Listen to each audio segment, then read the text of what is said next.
The views expressed in this podcast or on www.constellationspodcast.com do not officially represent the views of the U.S. military or the United States government. The appearance of U.S. Department of Defense, DoD, visual information does not imply or constitute DoD endorsement.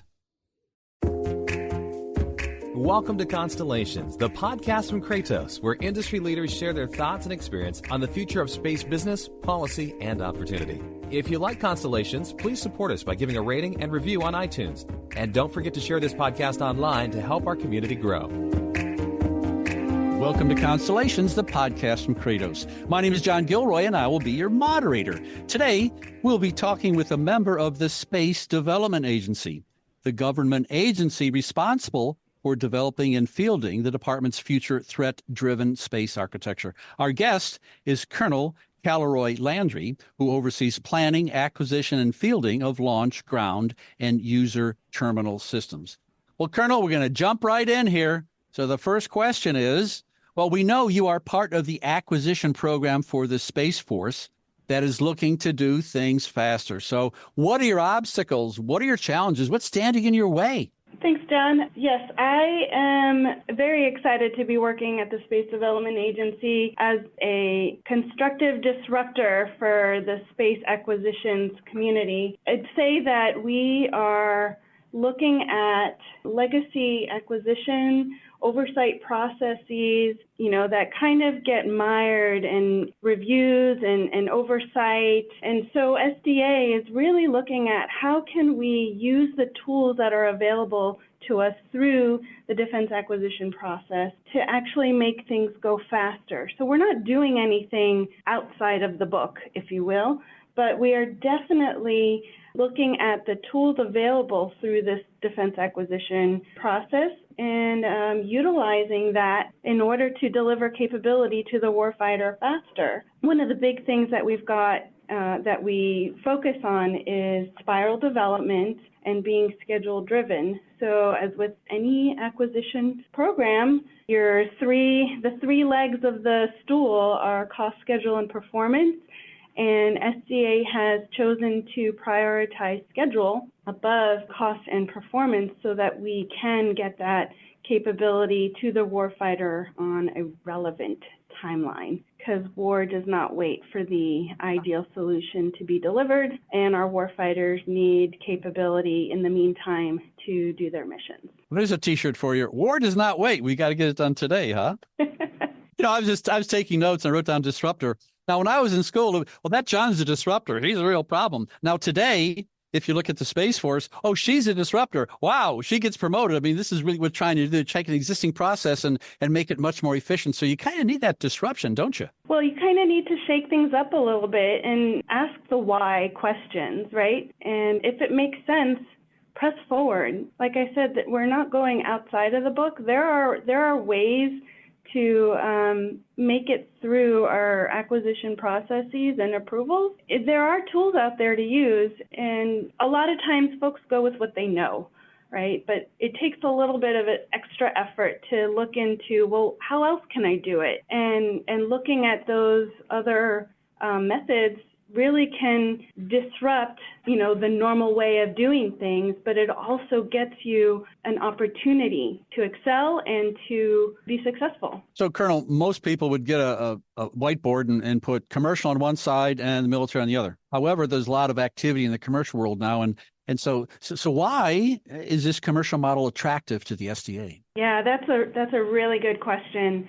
What SDA is looking at doing is taking capabilities and technologies that are already mature and integrating them into a solution for the military. So the commercial side is doing that, burning down the risk, taking care of that non-recurring engineering, reducing cost and schedule risk, and then SDA can benefit from the work that's already been done on the commercial side, and then we can pull in those capabilities more quickly to deliver on that prioritized schedule timeline. Commercial can develop a marketplace that can keep the costs down and keep things consistent with competition in the marketplace, And so the military can benefit from that work on the commercial side to get better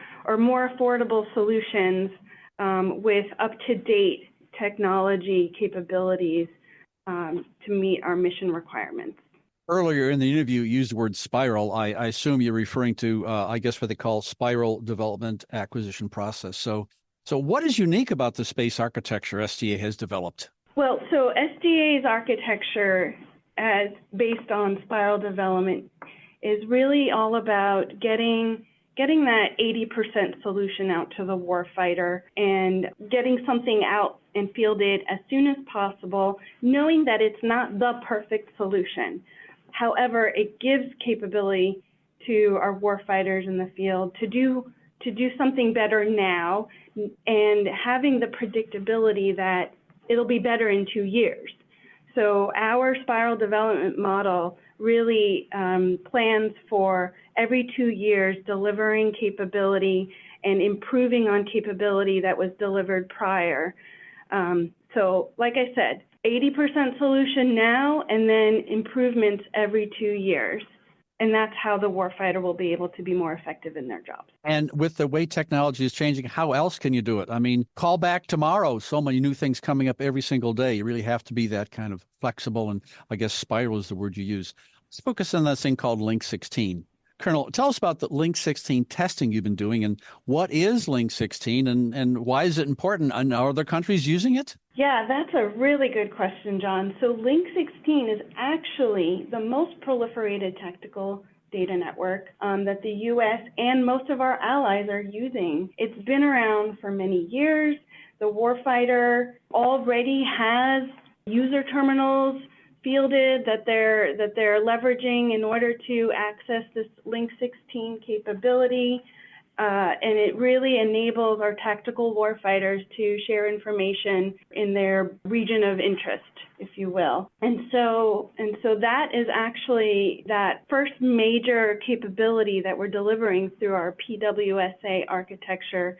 And PWSA is the Proliferated Warfighter Space Architecture, what SDA is building and delivering. And so the Link 16 capability that we're doing is basically injecting tactical data information from space into these regional Link 16 networks.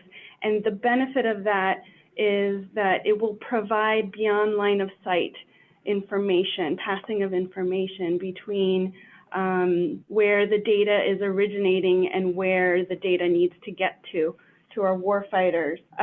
So within our testing and development activities, we have actually been working with a Five Eyes partner to do our first Link 16 demonstration, which was accomplished last November.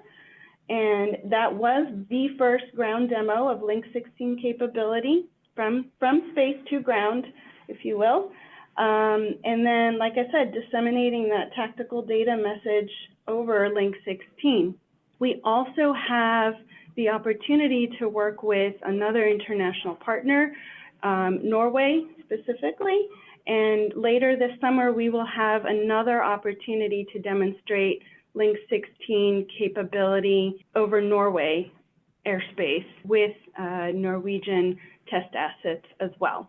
So good. Really it is a kind of a Link 16 is used by the U.S. and our allies, and so if we want to get to that coalition warfighting, Link 16 is one of those first steps to be able to communicate jointly.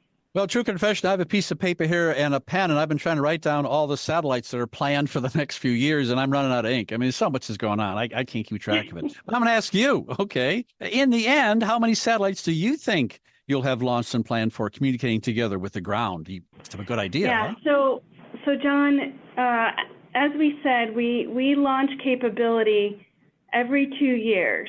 And so this fall we'll start with our Tranche 1 constellation. So that's going to be about 150-ish satellites there. And then Tranche 2 is going to add another 200 to 300 satellites. But really, in the end, what we envision is a steady state of 2 tranches worth of space vehicles, and it can have a range of about maybe 400 to 500 satellites total, with the intent that we would be deorbiting the older tranche as we bring on a new tranche, have the steady state of 2 tranches, and then planning for a next tranche to launch additional capability or improved capability. But the steady state, I would say, would be about 400 to 500 satellites. Definitely a proliferated constellation. Well, if you go back in time, even 10, 15 years and say, yeah, the next one, 200 to 300 satellites. I mean, that's really, it sounds very impressive. But in 2024, it's not, oh yeah, it seems pedestrian almost, huh? That's really amazing. The great thing is that our commercial space industry is ramping up to deliver, to be able to produce, manufacture, and deliver that many satellites. And I'm excited to see how that continues to grow. Wow, I can't wait to just watch the whole process. So, Colonel, I'm pretty sure you go through a source selection process when deciding who to choose for one of these tranches, for your next tranche, let's say. So who makes up your source selection team, and then who decides what the next group will look like? So our source selection approach is really the same as any other defense acquisition solicitation. There is definitely a team pulled together from SDA, government military personnel, and subject matter experts from partner organizations, as well as support in order to manage and run our solicitation process. So it's not just a tight, small group from SDA. We really do branch out to bring in some subject matter experts to help us make some really good decisions. But really, the intent is to compete every tranche that we put out and have as much competition as possible. Our solicitation process is very transparent, and we absolutely want to ensure there's a robust industry marketplace so that we can continue to have multiple players in the mix as we look for opportunities to bring capabilities into our PWSA. Well, Colonel Landry, we're going to go from the who to the how. Now we know the who, here's the how. So how do you determine what capabilities you're looking for in the next tranche? So are other government agencies maybe partnering with you, and why? Yeah, that's the really cool thing about what we're doing at SDA. We have a Warfighter Integration Council that meets twice a year, and we bring together representatives from the combatant commands and the services and our joint staff, and it's fed by working groups throughout the year. But really, that's where we hear directly from the warfighters, what are their current challenges, what are they struggling with in order to meet their mission objectives. And so I'd say it's coming straight from the horse's mouth there. What's the warfighter struggling with, and then working through how we can bring in capability to our PWSA so that we can get the capability that they need sooner rather than later. And then also we publish a technology roadmap on our website, which allows us to telegraph to industry what the demand signal is. So we have some ideas of where technology, what the current state of technology is, as well as what warfighter pain points are. And so through the combination of this Warfighter Integration Council, as well as this more general projection of what capabilities we expect to come in the next few years, we're able to skinny down to what the minimum viable product is for every tranche, minimum viable capability for every tranche. And we actually just kicked off that whole process as we're planning for Tranche 3. So we're already planning to deliver Tranche 1 this fall, start launching this fall. Tranche 2 is going to start launching in the fall of 2026. And then we're in the planning process now to define what the Tranche 3 minimum viable capability will be. So actually by this time next year, fingers crossed, we will actually be putting out solicitations for Tranche 3 after we get Warfighter Council next spring to snap the chalk line and say, this is what we want in Tranche 3. Wow, MVP, minimal, that's a marketing term right there. That's kind of fascinating. It fits in with the 80-20 rule that you said earlier. So an MVP, nothing to do with sports, but it's minimal viable product. That's fascinating.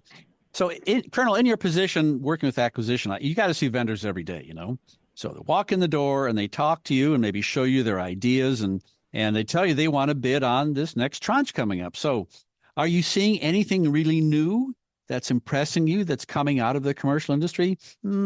Maybe technology that hasn't readily been available to the DoD before? So I'll talk from my perspective as the lead for the ground segment. I believe that, there's always great improved technologies coming through, right? And as the lead for all the ground segment activities at Space Development Agency, I'm actually looking at how am I putting ground entry points around the globe in order to communicate with our proliferated constellation. And, a lot of times you look at the problem and you're like, I need lots of contacts to the ground. And so does that translate to having lots of ground antennas? And that definitely becomes an emerging technology question. We're used to seeing parabolic antennas, and that is basically one contact per satellite to the ground per antenna.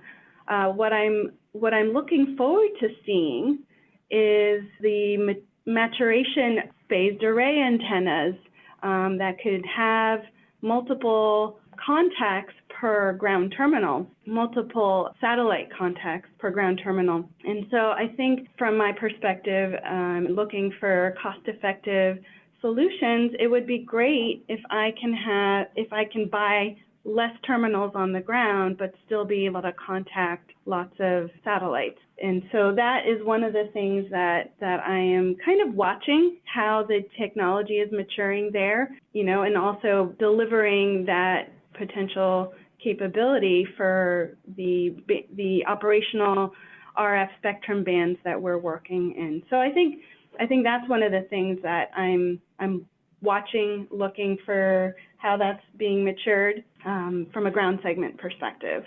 Interesting. Earlier, we talked about this little word disruptor. It turns out it's not too bad a word after all.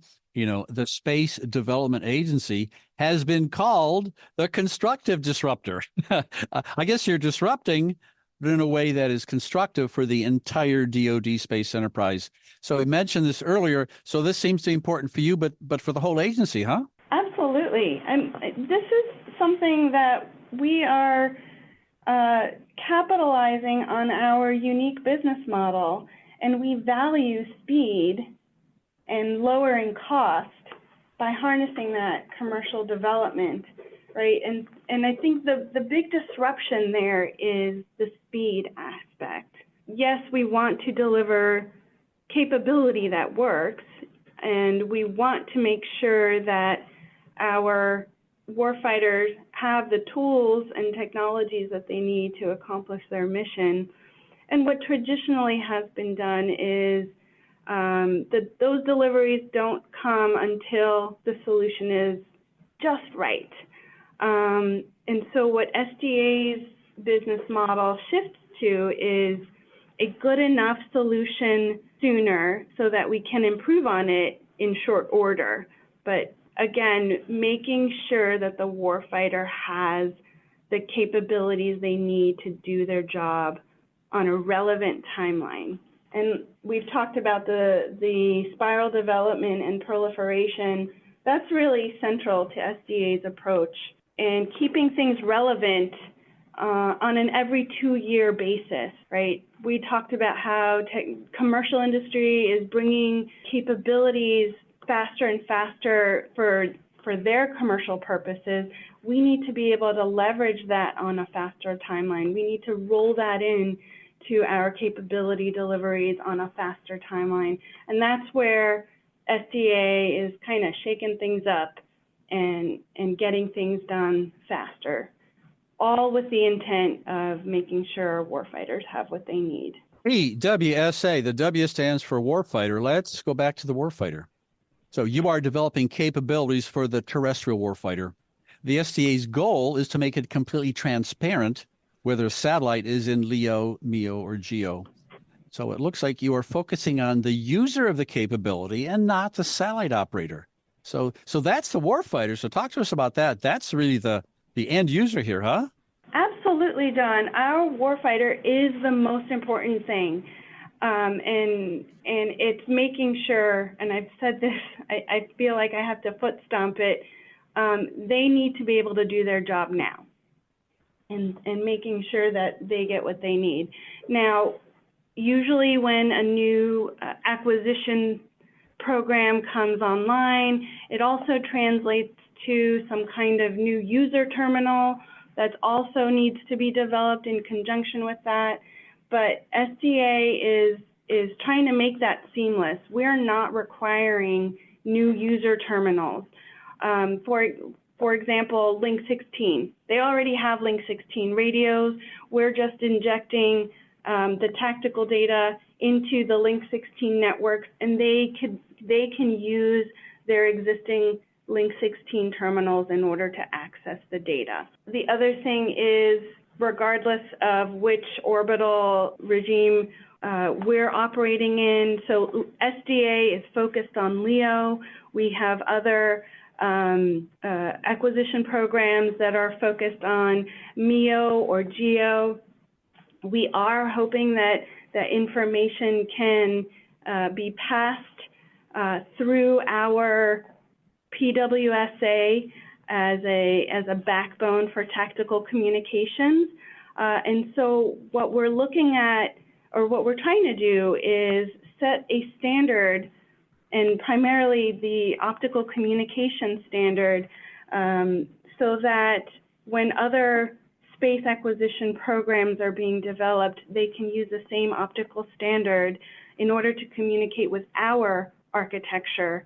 And therefore, that ends up becoming a seamless way of passing information between LEO, MEO, and GEO and to the warfighter. They won't know how their information is getting into their tactical data network. They just know that they're getting tactical data with their existing user terminals. Colonel, we respect your time, so I got a final question for you here. You know, people from all over the world listen to the Constellations podcast, all over the place. It always amazes me. So there may be people who are interested in becoming a supplier. So what's the best way to become a supplier of SDA if you have this new commercial technology? Awesome question, John, and I welcome new players into the community all the time. The best way is to go to our website, sda.mil, and look for our technology roadmap. That is where we kind of forecast the types of capabilities we need as we are evolving our tranche development. Also, I encourage folks to keep an eye out for our STEC BAA. There are multiple topics listed in the STEC BAA that they can submit abstracts or papers. We are always having solicitations and RFIs and draft RFPs that are open for industry comment on SAM.gov. So definitely take a look at the information that SDA is publicly posting regularly. I also want to encourage small business. We have several tools that we're using that small businesses can submit their technologies and their capabilities and their good ideas as an interest item. And so we have a team that does look for that, and we can actually review and see how we can roll technologies, depending on how mature they are, into our PWSA or into our futures program. Well, Colonel, I'm trying to summarize this interview, and I think if I step back and I try to get a perspective on it, you work for a relatively new agency, you're dealing with new technology and a new acquisition method. I think what you've done is you've given our listeners a real good idea of how this process all works. Well, this has been a great interview. I would like to thank our guest, Colonel Kalliroi Landry, Chief of the Support Cell Space Development Agency. Thank you, Colonel. Thanks, John. It's been a pleasure. Thanks for listening to Constellations, the podcast from Kratos. If you like this interview, please subscribe, tell a friend, and give us a review.